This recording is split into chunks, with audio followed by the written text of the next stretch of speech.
Hi guys, and welcome back to my channel.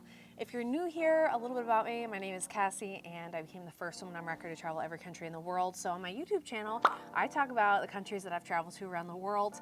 I am also an Ironman athlete, so I talk about fitness as well. And today I'm going to be talking about country number 3 of 196 on my 196 plus country expedition around the world. And this country is one that is located down under. Can any of you guys guess? You guessed it right. Congrats. We're talking about Australia today. So without further ado, let's dive in.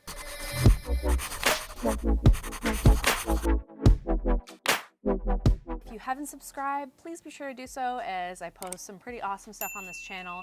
If you're already subscribed, thank you and welcome back. So let's just get into my story time of when I visited Australia. Now, Australia, I've been to a few times during my life, but I went for the very first time during my expedition around the world, and it was the third country of my expedition around the world. I hopped from Palau to Japan and straight to Australia.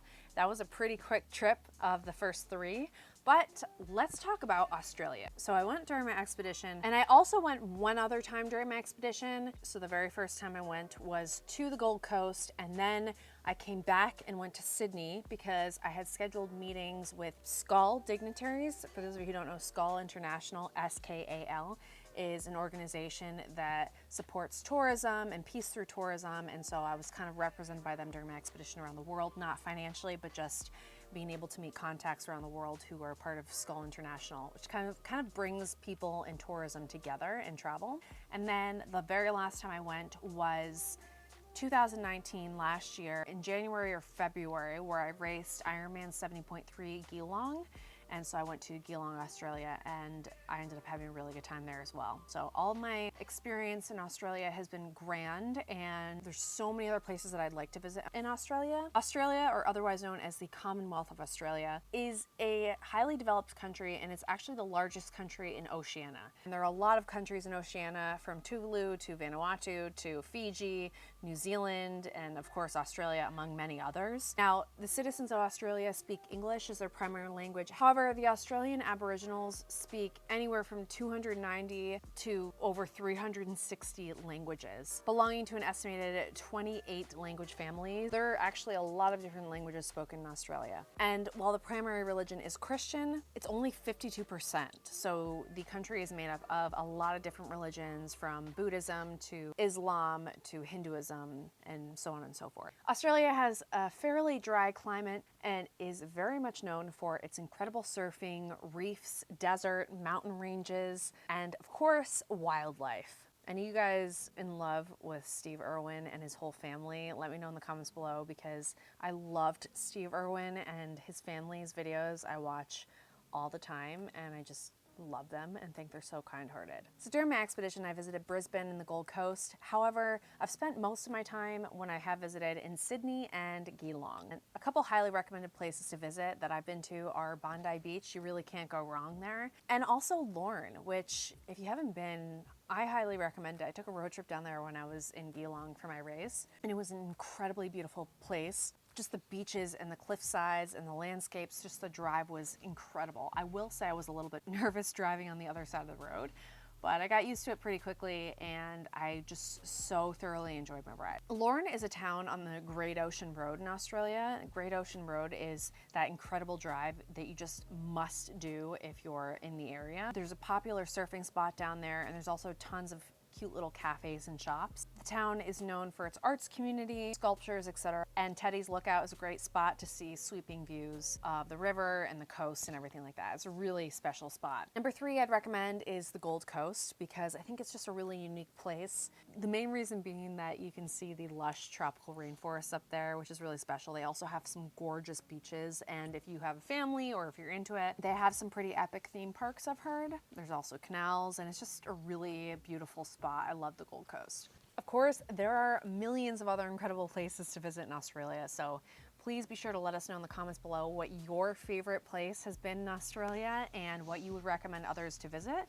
So perhaps you could help out with someone else's travels or next vacation if they're looking to go to Australia and you know in a really, really incredible spot. Something that is really popular in Australia are meat pies. I was given a lot of meat pies when I was there, especially in Sydney, and they're really delicious because they're flaky, hearty, and filling, and they're filled with meat and cheese, and I'm sure they have veggie ones now, but really, really delicious. Something else I'd recommend is Vegemite, and you might have heard of this before, and I think in the UK it's called Marmite, but they spread it on toast. It's kind of this dark yeast-like substance. It's made with brewer's yeast, and it has these kind of vegetable spices and also spice additives in there to make it this really unique flavor that you kind of can't get anywhere else in the world. It's very pungent and it's not for everyone. I actually had it in Vanuatu, and so it's definitely worth a try if you're going to Australia because a lot of people do eat it there. Lamingtons are these little square butter cakes coated in this chocolate sauce and then desiccated coconut, and they're really delicious. I really liked them when I was there, and I'd highly recommend trying those out if you go to Australia. Now, the first time I visited Australia, visiting the Gold Coast,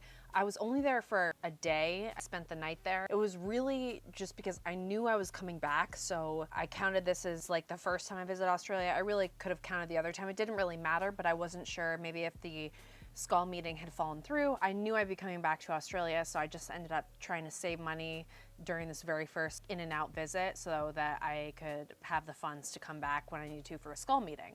So for the night when I was in the Gold Coast, I ended up staying at the Gold Coast Airport Motel, and I went to North Kira Beach. So that is the beach that I'm talking about. I finally found it in my notes, and I had to add it in here in the voiceover, but it was just really beautiful. But yeah, it wasn't like a big deal. I had something to eat, I went to the beach, and I pretty much left to continue on my expedition. But I want to talk about when I came back during my expedition. This must have been the night before my speaking engagement with the students, because I said, left the hotel at around 1 to wander. Bought a train ticket, and it took 45 minutes by train bus to get to Bondi Beach. So I guess I did take on my own time. I went to Bondi Beach. I think that was one of the first places I went to. Got some quinoa to go and started walking along the boardwalk. I remember that walk was incredible. Really busy, but really, really beautiful. And I said it was beautiful. Got a Ben & Jerry's and walked to a little cafe called Lovey's near the beach. And had 2 local Australian beers and got some work done. I remember now, that was such a nice day. Then I went to a German restaurant for dinner and ate clam chowder and had another beer and went back to the hotel. I couldn't sleep last night, but I had my meeting with the students in the morning. At 6 a.m. the next morning, I woke up and met with the students at the Monte St. Angelo Mercy College to 40 young women. Then John showed me around the city. John was one of the Skull members. We took the ferry across to the Opera House and then took a taxi to the Skull Sydney luncheon. Part of speaking to the students and meeting with Skull was they would invite me to these luncheons. Sometimes it would be Rotary, and I would just do a little speaking engagement there as well. I took notes here. It says about 35 people. And then I took notes here and I said that in life it's important to sometimes say it to everyone who tells you to be something or do something in order to live up to their minuscule expectations, which should mean nothing to you. Be your own human, do your own thing in life. We all struggle with the social conformity. You have this one life you are given, so feel the freedom to craft a fantastic, feel-good life for yourself and the rest. And this is what I said in my journal while I was in Australia in Sydney, so I must have been feeling really empowered while I was there. I ended up speaking in an all-girls school at the Monte St. Angelo Mercy College, and the Skull chapter was incredible to host me whilst there. They ensured that I was able to have this PowerPoint presentation with the students, and I gave out these little necklaces that I was sponsored by this company called Dog Eared, and they made these really cute peace necklaces and bracelets that I gave out to the girls. I'm really glad that I didn't speak there during my first visit to Australia on my expedition because I wasn't that used to public speaking yet. But by the time I went back to Australia to speak to the students, I had spoken all over the world to all of these students and had really become comfortable doing so. And I think they really enjoyed that, and they enjoyed my talk, and the fact that it was coming from a woman, I think they really loved since it was a female university. And Skull sponsored me at the View Hotels, so my hotel visit was covered, but you have to understand that traveling to Australia isn't cheap unless you're traveling from, say, Indonesia or New Zealand or whatnot. It's pretty expensive to travel to Australia, so for me to have to go back to Australia for the meeting incurred a lot of costs associated with that. So it was worth it, but it was definitely a challenge financially, and so that's why I was really grateful for Skull to host me there with hotel.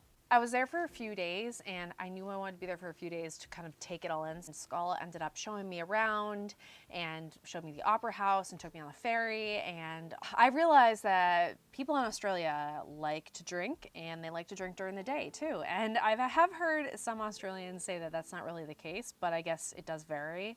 Everyone, though, was drinking during the day when I was there, and it was just like then they go back to work. And I found that to be really interesting. And hey, whatever, as long as you get your work done.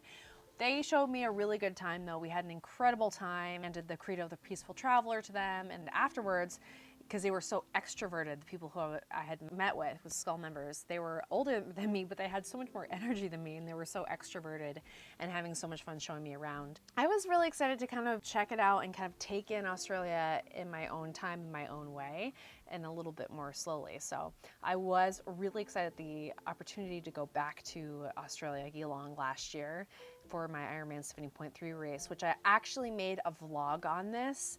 That was a wonderful experience. That race was really challenging, and I was struggle city. That race was struggle city for me. That was the second race when I was trying to do the most Ironman 70.3s raced in a year and the most Ironman 70.3s raced in different countries in a year. That was really challenging because it was the second race of that series, and I just wasn't really that fit for it. The way that the community came together for this race was just incredible, and I was so happy to be back in Australia and those beaches, and still haven't held a koala or seen a kangaroo, but I hope to go back someday when maybe hopefully Kishmir can come back with me a little bit more easily. I really highly would recommend visiting. It was an incredible experience on all three occasions when I went there. The climate, the way of life, some things I really love about Australia. I love how kind of outgoing the people are and how open-minded they are. I love how Australians love to travel. They're probably of a nation, people from a specific nation that I saw throughout my travels around the world were Australians. They really get around, they really love traveling, and they're really nice and open-minded, and I value that because I think mindset of Australians, and I could be wrong, but just kind of from what I've experienced, is they like to enjoy life and make the most out of life, which I can relate to, and they don't really wait if they want to do something. So they'll go travel if they want to travel, and they'll work hard so that they're able to travel. And I've found that of a lot of Australian people I've come across in my life. And I think that's really admirable. Instead of, a lot of Americans will work that 9 to 5 and will value, you know, saving for the retirement and for when they're old, work their whole life off before they know it. They're old and they don't want, either have the desire or energy to want to travel.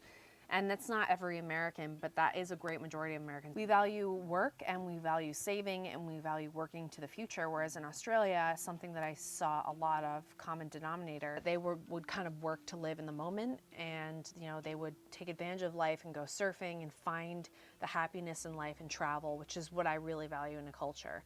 So I did love that, and I loved how if you're someone who is looking to travel for the very first time, while Australia is really far and there's that huge time difference, the culture isn't that far off from American culture. So for example, if you've never traveled in your life and you'd rather travel to some place that is not that far off from your own culture if you're from the United States, then I would definitely recommend traveling to Australia, because while there are of course many cultural differences, they speak English and the food is generally similar. Like it's not like going to China, for example, where there is a big culture shock there with the language and the food and the culture, which is incredible. But if you're just looking to keep it kind of similar to the US. Thank you guys so much for watching. If you really enjoyed this Storytime series of Australia, please be sure to give it a like and subscribe to my channel if you haven't already. And if you hit that notification bell, you'll get notified when I post new videos, which have been every single Saturday now. The next video that I'm going to be posting for my Storytime series is